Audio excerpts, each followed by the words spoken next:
Hey Chicago, welcome to another monthly market update. We're going to be checking out January 2023 and see how the first month of the new year wrapped up. Stay tuned. Welcome to another local market update with Rick Batista. We'll be covering some information and data both nationally and locally here in Chicago, covering Chicago proper, the 77 areas of Chicago. We'll also be diving deeper into some of the different neighborhoods and areas of Chicago. As always, let's start off with a fun fact. Fun facts, market time. The U.S. housing market began the year in a state of rebalance, with many buyers and sellers remaining cautious while they wait to see where the market is headed. Nationally, pending sales rose 2.5% month to month, marking the first increase since May, while sales of existing homes fell 1.5% as of last measure, according to the National Association of Realtors, or NAR. Demand for housing persists, but higher mortgage interest rates have cut into housing affordability, with total home sales down 17.8% last year compared to 2021.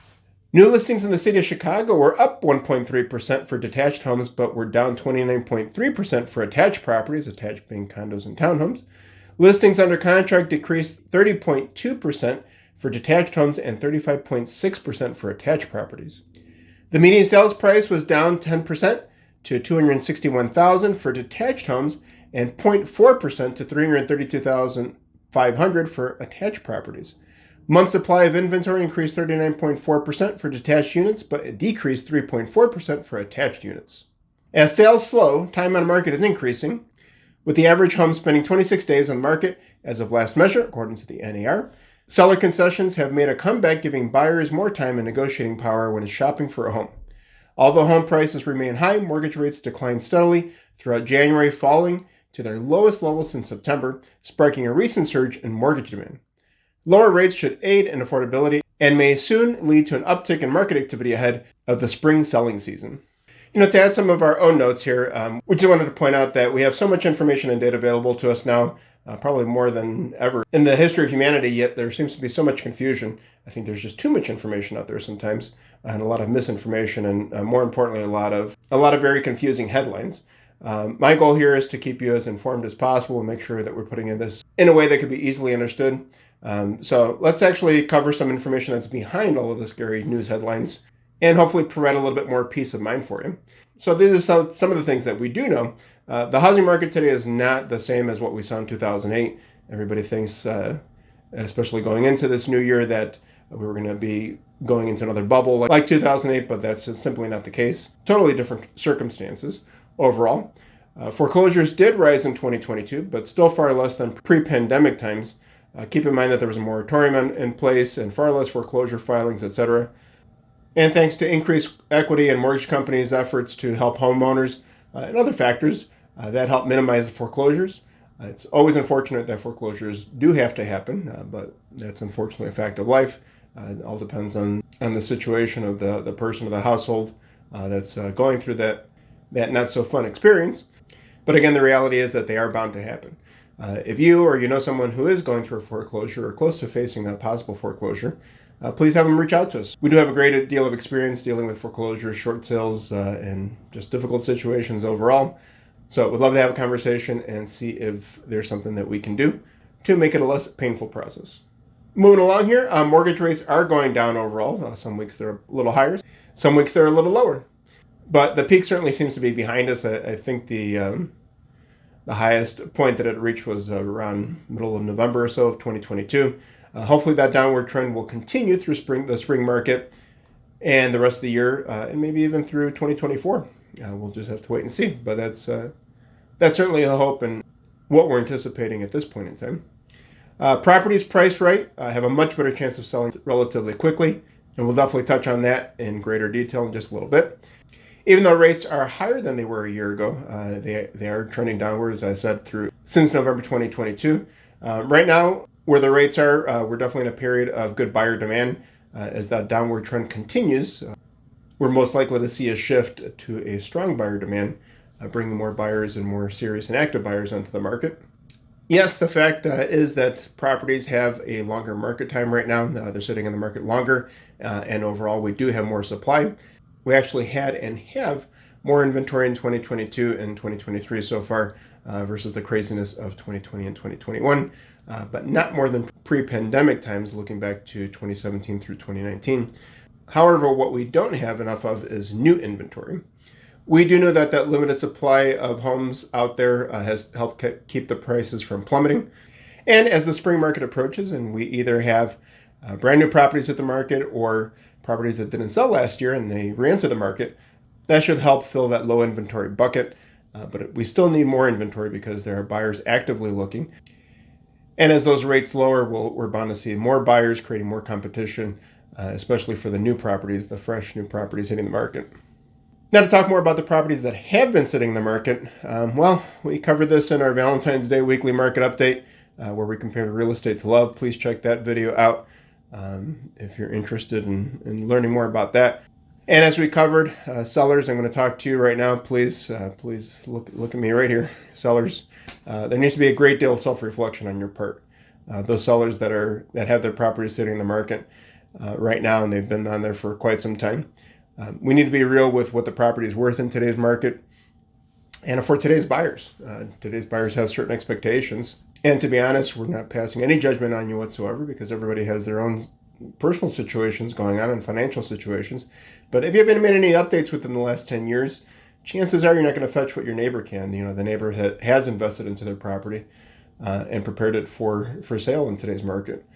What we don't need right now is more overpriced inventory. That's absolutely a no-no. We got plenty of that stuff sitting out there.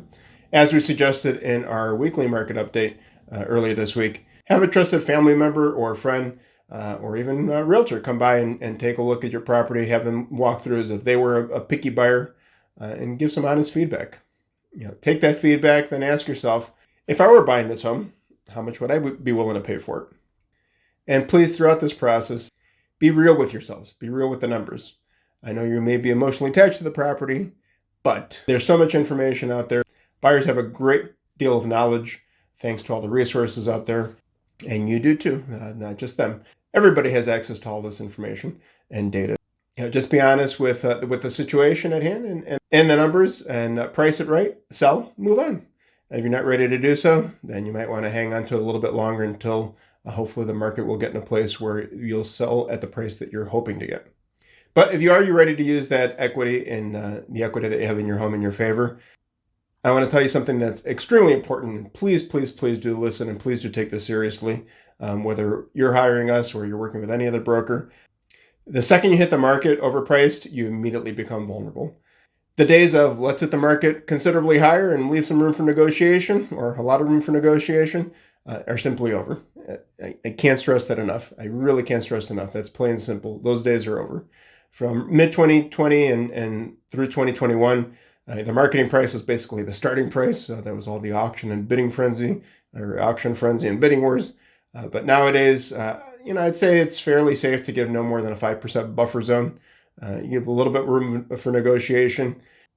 But I think if you go over 5%, and it all depends on the property and the location and all that stuff, and a lot of other factors. But I think overall a safe buffer zone is 5%.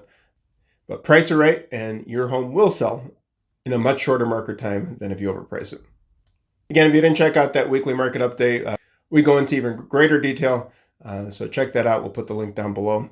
Now let's jump into what you've been waiting for, the numbers. This information and data is provided by the Chicago Association of Realtors. It is for residential activity only. The data is current as of February 14th, 2023, and covers January 2023. Again, the entire city of Chicago, all the 77 areas proper, those areas right behind me. Within each area, there's several neighborhoods. I think there's probably close to 180 different neighborhoods. But here we go.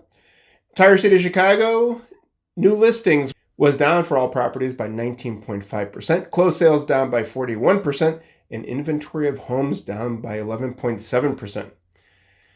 This report does cover both detached and attached single-family homes.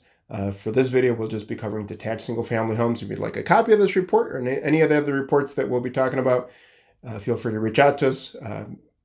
Call, text, email. I'd be more than happy to share these PDF files with you. So covering the detached single-family market in Chicago. New listings, we wrapped up the month with 1,260, which was up by 1.3% year over year. And Since this is the first month of the new year, year-to-date numbers are going to be the same as January's numbers. Closed sales, we wrapped up the month with 461, down considerably, nearly 40% year over year. Under contract, those are homes that are contingent or pending. We wrapped up the month with 613, down by 30.2% year over year.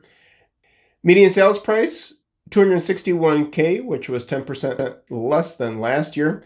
And the average sales price, it's at $364,305, down by 13.3% year over year. Percent of original list price received, 94.2%, not too shabby. Chicago doing really well there. That is down by 2.5% year over year. And market time, 71 versus 61, an uptick of 22.2%. And inventory of homes for sale, we wrapped up the month with 2,297, up by 15% year over year. Forgot to mention one report, which is very important, something that people have been thinking about and keeping an eye on lately. We're going to dive back into specific areas in just a moment. But the lender mediated report, this covers properties that are foreclosed, REO, pre-foreclosure, or short sale, bank-owned or soon-to-be bank-owned properties. I will tell you the percentage is higher than we've seen in the last 4 months, or comparing to the last 4 months, but I will also explain that. Let's not freak out just yet. The share of closed sales that were lender mediated, 4%. December was 2.7%, November 2.4%, October 1.7%, and September 2.2%. But I do want to point out that there were less sales overall. If you were to look at all the closed sales throughout Chicago in the same time frame, there were less this past January versus the January before in 2022. So that 4%, although higher, it is a higher number based on a lesser total number. So let's not get alarmed just yet. Now we get to the Muy Caliente section where we talk about specific areas that have been doing well. Let's get going here. Avondale, Muy Caliente, with 6 closed sales. Percent of original list price received was 96.1%. They had a median sales price of $667,500. Again, median sales price is not the average sales price. That's the number that's smack dab in the middle. Higher, equal number of homes sold for higher and equal number sold for less than that number. Edgewater, with 2 closed sales in the month of January, 96.5% of the original list price was received, with a median sales price of $813.5. Irving Park, Muy Caliente, with 10 closed sales, 95.9%, a median sales price of $646,250. Jefferson Park, Muy Caliente, with 98.1%, $278,750, the median sales price. Lincoln Park, my old stomping grounds, 5 closed sales with 98.7%, $2.1 million median sales price. Lincoln Square, definitely a fun place to hang out, great restaurants and shops. 2 sales with 98% of original list price received, $700K the median sales price. Logan Square, Muy Caliente, awesome neighborhood with a cool vibe and some great grub. 8 closed sales, 96.5%, $895K median sales price. Near North Side, 2 sales, 97.1%, with a median sales price of $1.6325. And North Center, including my hometown, Roscoe Village, RV represent. 5 closed sales with 98.6%, $1.35 median sales price. North Park, 3 closed sales with 96.9% of original list price received, median sales price of $454K. And West Ridge, a neighborhood I called home for 20 years up until 2020. 7 closed sales, 94.9%, and $360K median sales price. And now, let's see what's happening in your neck of the woods.